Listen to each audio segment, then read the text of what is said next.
शुभेच्छा देतो।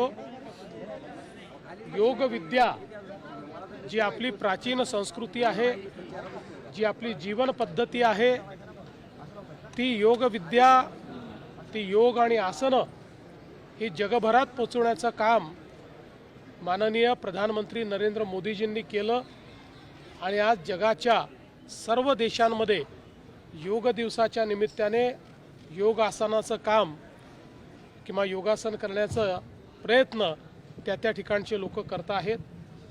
आज पुण्यामध्ये अतिशय अभिनव अशा प्रकारचा कार्यक्रम या ठिकाणी झाला, भक्ती योगाचा कार्यक्रम।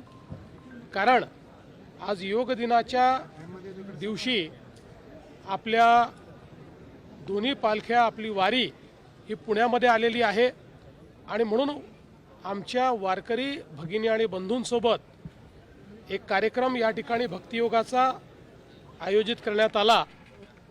राज्याचे उच्च व तंत्र शिक्षण मंत्री चंद्रकांत दादा पाटील, राजेशजी पांडे आणि सावित्रीबाई फुले पुणे विद्यापीठाच्या